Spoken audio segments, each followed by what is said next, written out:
Hello everybody, कैसे हैं आप सभी। मैं आपका स्वागत करती हूं आपके अपने YouTube channel classes for commerce student with Ritu Chaudhary पर। इस क्लास से पहले हमने पढ़ा था issue of debentures as collateral security. I hope आपको वो वीडियो अच्छी लगी होगी। आज का हमारा टॉपिक है इंटरेस्ट ऑन डिबेंचर्स। देखिए, डिबेंचर्स कंपनी के लिए क्या होती है, लायबिलिटी होती है। वो कंपनी के लिए क्या होता है, एक लोन होता है। मान लीजिए अगर कंपनी बैंक से भी लोन लेती है तो बैंक को भी क्या मिलता है, इंटरेस्ट मिलता है। तो ऐसे ही जो डिबेंचर्स होते हैं कंपनी उससे क्या लेती है, लोन लेती है।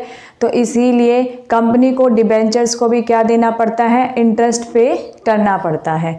ठीक है, तो इसके रिगार्डिंग कुछ टॉपिक्स देखिए आप, कुछ पॉइंट्स देखिए। ऐसे लिखा है 9% डिबेंचर्स 10% डिबेंचर्स। ठीक है, तो जो ये डिबेंचर के आगे जो ये रेट लिखी होती है ये क्या होती है, डिबेंचर की रेट होती है जिस रेट पर उन्हें इंटरेस्ट दिया जाता है डिबेंचर होल्डर्स को। इस रेट को हम बोलते हैं कूपन रेट भी बोलते हैं। क्या बोलते हैं, कूपन रेट भी बोलते हैं। ये डिबेंचर के आगे पहले लिखी होती है। ठीक है, इसी के ऊपर उन्हें क्या दिया जाता है, इंटरेस्ट दिया जाता है। देखिए जैसे 9% डिबेंचर, तो यहाँ पे जो ये जितने भी डिबेंचर्स होंगे इस कैटेगरी को, इनको 9% इंटरेस्ट दिया जाएगा। ठीक है, और जैसे ये जितने भी 10% डिबेंचर की कैटेगरी के जितने भी डिबेंचर्स होल्डर्स हैं इनको कितना इंटरेस्ट दिया जाएगा, 10% की रेट से क्या दिया जाएगा, इंटरेस्ट दिया जाएगा। ठीक है, आपको आया यहाँ तक समझ में। कूपन रेट क्या होती है, कितने % डिबेंचर्स को इंटरेस्ट दिया जाता है, ये सभी लिखा होता है डिबेंचर के सामने। ठीक है, अब बात करते हैं interest on debentures is charge against profit. देखिए, जो डिबेंचर के ऊपर जो इंटरेस्ट दिया जाता है वो कंपनी के लिए क्या होता है, चार्ज अगेंस्ट प्रॉफिट होता है। चाहे कंपनी के पास प्रॉफिट हो या लॉस हो, लेकिन डिबेंचर होल्डर को उनका इंटरेस्ट दिया जाएगा। ठीक है, देखिए डिबेंचर होल्डर की पेमेंट कंपनी क्या करती है, साल में 2 बार करती है, यानी कि हर हाफ ईयरली करती है। ठीक है, लेकिन कई जगह क्या किया जाता है, 1 साल में पेमेंट की जाती है। तो हमारे लिए हम अकॉर्डिंग टू क्वेश्चन चलेंगे, जो हमें क्वेश्चन में बोला जाएगा कि हर 6 महीने में इंटरेस्ट दिया गया है या साल में इंटरेस्ट दिया गया है। ठीक है, तो उससे हमें कोई फर्क नहीं पड़ेगा। अगर 6 महीने पर इंटरेस्ट देना है तो साल में 2 बार एंट्री रिपीट हो जाएगी। अगर साल में 1 ही बार देना है तो 1 बार ही हम एंट्री करेंगे। ठीक है, तो उससे हमें घबराने की जरूरत नहीं है। हमारे क्वेश्चन में लिखा मिलेगा कि हाफ ईयरली इंटरेस्ट दिया गया है या ईयरली इंटरेस्ट दिया गया है। ठीक है, हम अपने क्वेश्चन के अकॉर्डिंग चलेंगे जो हमारे क्वेश्चन में दिया रहेगा। अब बात करते हैं चार्ज अगेंस्ट प्रॉफिट। देखिए, कंपनी के चाहे प्रॉफिट हो चाहे लॉस हो, लेकिन डिबेंचर होल्डर को उससे कोई मतलब नहीं है। डिबेंचर होल्डर को क्या चाहिए, अपनी इंटरेस्ट चाहिए। ठीक है, चाहे कंपनी के पास प्रॉफिट हो चाहे कंपनी के पास लॉस हो। इसीलिए तो हम डिबेंचर्स को सिक्योर्ड बोलते हैं शेयर्स के रिगार्डिंग। ठीक है, इट इज फाइनेंस कॉस्ट या फिर इंटरेस्ट बोल सकते हैं आप इसको, फाइनेंस कॉस्ट भी बोल सकते हैं या इंटरेस्ट भी बोल सकते हैं। Debit two statement of P&L, इसको कहाँ पर डेबिट किया जाता है, ईयर के एंड में जब हम अपना वो बनाते हैं, लास्ट में जितनी भी अकाउंट्स होते हैं सारे प्रीपे करते हैं, तो इसको कहाँ पे ट्रांसफर किया जाएगा, स्टेटमेंट ऑफ P&L में ट्रांसफर किया जाएगा। अब देखिए, अगर कंपनी हाफ ईयरली पेमेंट करती है इंटरेस्ट की, तो इसका मतलब ये नहीं है कि स्टेटमेंट ऑफ P&L को हम 2 बार क्रिएट करेंगे। नहीं, हम अपना स्टेटमेंट ऑफ P&L तो साल के बाद 1 बार बनाएंगे ना। तो दोनों इंटरेस्ट को जोड़ के हम कहाँ पे लिख देंगे, साल के एंड में जब स्टेटमेंट ऑफ P&L क्रिएट करेंगे वहां पर लिख देंगे। इन स्टेटमेंट ऑफ P&L की एंट्री हमें 2 बार करने की जरूरत नहीं होती। ठीक है, चाहे इंटरेस्ट 2 बार दिया जाए साल में, चाहे इंटरेस्ट 1 बार दिया जाए, स्टेटमेंट ऑफ P&L हम 1 ही बार क्रिएट करेंगे। ठीक है, आगे देखिए, it is always calculated on face value of debentures. हमें कंपनी को ये कोई मत, मान लीजिए एक डिबेंचर है 100 रुपये का, इसको इशू किया था 110 पे, रिडम्पशन कर रहे हैं हम 120 पे। या फिर एक और डिबेंचर है जिसको इशू किया था हमने 90 पे, रिडम्पशन कर रहे हैं हम 110 पर। तो कंपनी को इससे कोई मतलब नहीं है। कंपनी क्या देखेगी, सिर्फ डिबेंचर की फेस वैल्यू देखेगी। डिबेंचर की फेस वैल्यू पर ही हमेशा क्या दिया जाता है, इंटरेस्ट दिया जाता है।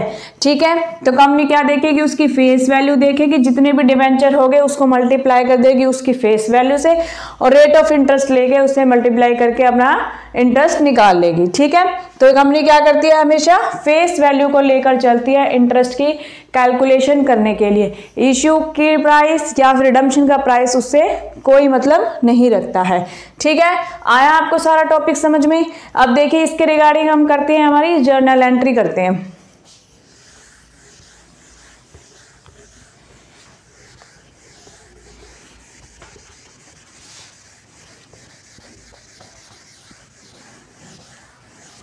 चलिए जर्नल एंट्री करते हैं।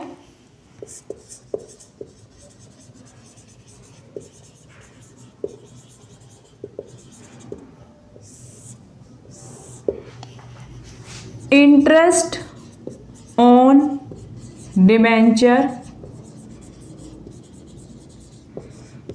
Account debit to debenture holder.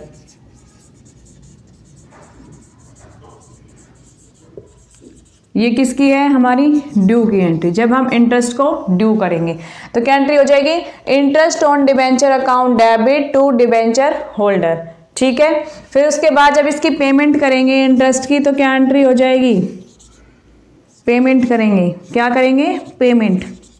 जब हम पेमेंट करेंगे तो एंट्री हो जाएगी bank account debit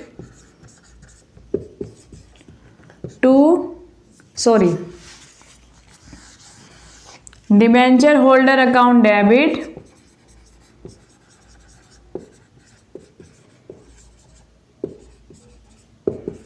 to bank. ठीक है, जब हम ड्यू की एंट्री करेंगे तो interest on debentures account debit हो जाएगा और टू डिबेंचर होल्डर हो जाएगा। जब पेमेंट करेंगे तो डिबेंचर होल्डर अकाउंट डेबिट हो जाएगा, टू बैंक हो जाएगा। ठीक है, अब क्या करते हैं, उसके बाद जब हम कहते हैं जो इंटरेस्ट है इसको स्टेटमेंट ऑफ पीएनएल में ट्रांसफर करेंगे तो ये क्या एंट्री हो जाएगी, statement of PNL account debit to interest. ठीक है, ये एंट्री हो जाएगी। अगर आपके क्वेश्चन में बोले कि आपको इंटरेस्ट हर 6 महीने में देना है तो जो ये 2 एंट्री हैं ये रिपीट हो जाएंगी, लेकिन स्टेटमेंट ऑफ पीएनएल तो हम एक ही बारी बनाएंगे तो ये ईयर के एंड में बनाएंगे, लेकिन जो ये 2 एंट्रीज है ये क्या हो जाएंगी, हमारी रिपीट हो जाएंगी। ठीक है, और इससे एक्स्ट्रा कोई हमारी नहीं रहेगी एंट्रीज। तो आप एक बार एंट्रीज को नोट कर लीजिए। कर ली बेटा जर्नल एंट्री। अब देखिए कई बार क्वेश्चन में क्या बोला जाता है, क्वेश्चन में बोल दिया जाता है जो इंटरेस्ट होता है ना डिबेंचर होल्डर का उस पर टीडीएस कटेगा। क्या कटेगा, टीडीएस कटेगा। ठीक है, तो उसके रिगार्डिंग हम क्वेश्चन में एंट्रीज कैसे करेंगे, वैसे तो एंट्रीज सेम रहेंगी। यहाँ पे क्या लिख देंगे, to interest on debenture account debit to debenture holder to income tax, to income tax deducted. ठीक है, और इसके लिए जो ये एक फिर नेक्स्ट एंट्री करेंगे debenture holder account debit to bank. एक थर्ड एंट्री और क्रिएट करेंगे, जैसे हमने यहाँ पर डिबेंचर होल्डर अकाउंट क्रेडिट था तो यहाँ पर डेबिट कर दिया, ऐसे ही इनकम टैक्स को यहाँ पर क्रेडिट था तो एक एंट्री में क्या करेंगे, डेबिट करेंगे। तो एंट्री क्या हो जाएगी, income tax deducted account debit to bank. ठीक है, आया समझ में। जब क्वेश्चन में अगर आपको टीडीएस काटने के लिए बोले इंटरेस्ट पर तो ये एक एंट्री और आपकी एक्स्ट्रा इंक्रीज हो जाएगी। अगर क्वेश्चन में टीडीएस काटने के लिए ना बोला जाए तो सेम एंट्री रहेगी जैसी आपने पहले बनाई थी, अदरवाइज ये 2 एंट्रीज और आपकी जुड़ जाएंगी। ठीक है, अभी हम अपना क्वेश्चन करके देखते हैं जिससे कि आपको क्लैरिटी आ जाएगी अच्छे से कि कैसे इस कॉन्सेप्ट को हमें करना है। चलिए अपना क्वेश्चन स्टार्ट करते हैं। X Limited issued 5012% debentures of ₹100 each. X Limited ने इशू किए हैं 5000 डिबेंचर, 100 रुपए का एक डिबेंचर है। On 1 April 2010 at par redeemable at a premium. ठीक है, रिडीम किया है प्रीमियम पर ऑफ 5%। ठीक है, 5% पर क्या कर दिया, उनको रिडीम किया गया है प्रीमियम पर। Interest on these debentures is paid half yearly. Question में क्लियरली बोला है कि जो इंटरेस्ट होगा वो हाफ ईयरली पे करना है हमें। Either then on 30 September and 31 March. कब कब देना है, 30 सितंबर को देना है और 31 मार्च को देना है। पास necessary journal entries for the year ended 31 March 2011 assuming income tax is deducted. देखिए क्वेश्चन में बोल देना income tax is deducted at 20% on the amount of interest. Interest के अमाउंट पर 20% क्या काटना है, हमें टीडीएस काटना है। चलिए अपना क्वेश्चन स्टार्ट करते हैं।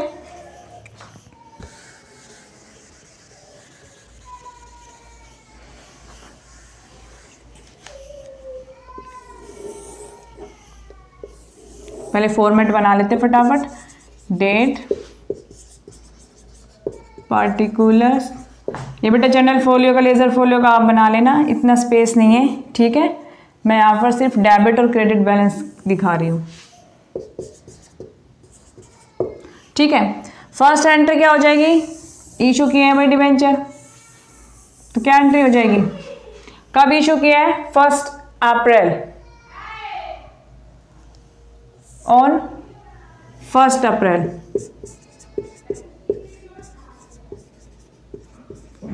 फर्स्ट अप्रैल को कर रहे हैं, तो फर्स्ट एंट्री क्या हो जाएगी इशू की,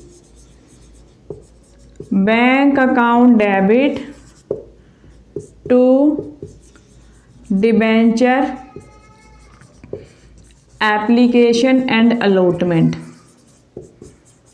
अब देखिए दोनों एंट्री यहाँ पे मर्ज हो जाएगी एप्लीकेशन एंड अलॉटमेंट के क्वेश्चन में, क्योंकि स्पेसिफिकली हमें ये नहीं दे रखा कि इंस्टॉलमेंट पर अमाउंट मंगाई है, तो हम एक साथ ही लिख देंगे to debenture application and allotment.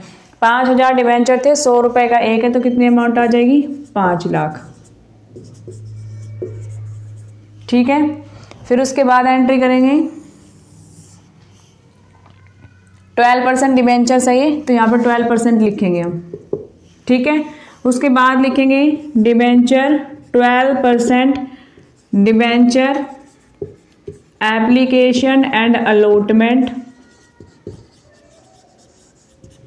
Account debit to 12% debenture. ये भी बेटा सेम एंट्री रहेगी 1 अप्रैल को ही, 5 लाख 5 लाख। अब देखिए, अब ये कह रहा है कि रिडीम भी किया है हमने, इसको रिडीम किया है 5% प्रीमियम पर हमने रिडीम किया है, तो क्या एंट्री हो जाएगी हमारी एंट्री। आपको मैंने अभी वो एंट्री करवाई नहीं है, इसके बाद वो क्वेश्चन में हम एंट्री जब रिडम्पशन के टाइम की एंट्रीज करते हैं, ठीक है। लेकिन क्वेश्चन में बोला तो यहाँ पे हम करेंगे उस एंट्री को 5%, यानी कि 5 रुपए सिक्योरिटी प्रीमियम पर रिडीम किया, तो क्या आ जाएगा, 2 सिक्योरिटीज प्रीमियम 5 रुपए। अब देखिए 5000 डिबेंचर है, 5 रुपए, यानी कि 25,000 हमारा क्या हो जाएगा, सिक्योरिटी प्रीमियम हो जाएगा, ठीक है। अब ठीक है, सिक्योरिटी प्रीमियम तो दे दिया हमने, क्या हुआ, एक तरीके से लॉस हुआ ना हमें जब प्रीमियम दे दिया, तो यहां पर क्या लिख देंगे, loss on issue of debentures. Same amount से इसको क्या कर देंगे, डेबिट कर देंगे, ठीक है। ये एंट्री होती है हमारी इसके रिगार्डिंग। अब हमें क्या करना है भाई, इंटरेस्ट की एंट्री करनी है, तो सेम ही एंट्री कर देंगे इंटरेस्ट। अब देखिए फर्स्ट इंटरेस्ट कब देना है, 30 सितंबर को देना है, तो 30 सितंबर लिख देंगे। एंट्री क्या हो जाएगी, interest on debenture account debit, interest on debenture account debit to debenture holder, to debenture holder और टू इनकम टैक्स डिडक्टेड।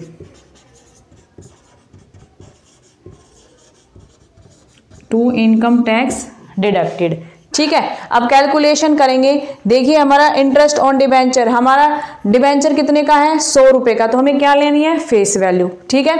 5100 यानी कि 5 लाख, तो 5 लाख पर हमारा इंटरेस्ट कितना होगा, 12% से, क्योंकि रेट क्या लिखी है, 12% डिबेंचर, तो कितना हो जाएगा, 60,000। कितना हो जाएगा, 60,000। और जो टीडीएस कटेगा वो किस पर कटेगा, अमाउंट ऑफ इंटरेस्ट, इंटरेस्ट की अमाउंट पर ही कटेगा, तो 60,000 का 20%, 6 दूनी 12,000 कटेगा, ठीक है। अब देखिए टोटल इंटरेस्ट कितना है, 60,000, लेकिन हमें पेमेंट कितनी करनी है, हाफ ईयरली, तो 2 बार पेमेंट करेंगे, इसका मतलब कितनी कितनी देंगे, 30,000।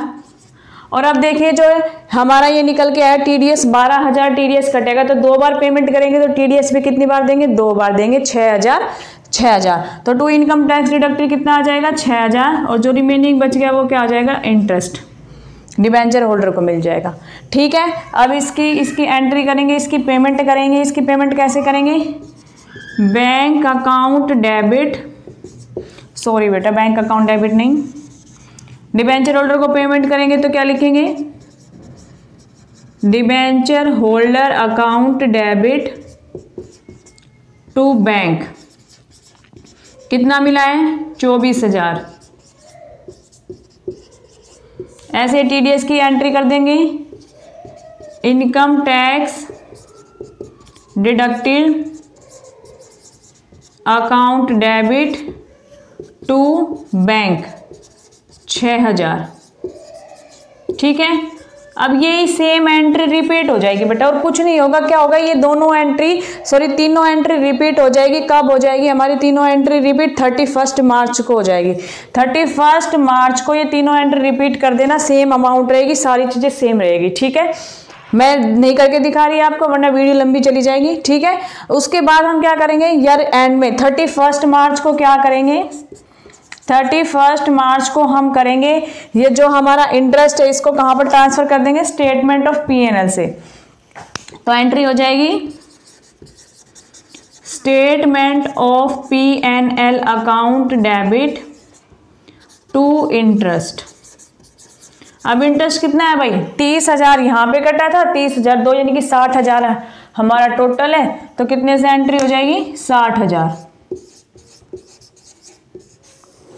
ठीक है, आ गया आपको पूरा कॉन्सेप्ट समझ में। इंटरेस्ट ऑन डिबेंचर कैसे कैलकुलेट किया जाता है, कैसे जर्नल एंट्री की जाती है, क्या प्रोसीजर रहता है, हाफ ईयरली कैसे पेमेंट करनी है, टीडीएस कैसे कटेगा। ठीक है, आई होप आपको सारा कॉन्सेप्ट समझ में आ गया होगा। इससे नेक्स्ट क्लास में करेंगे हम रिडम्पशन ऑफ डिबेंचर।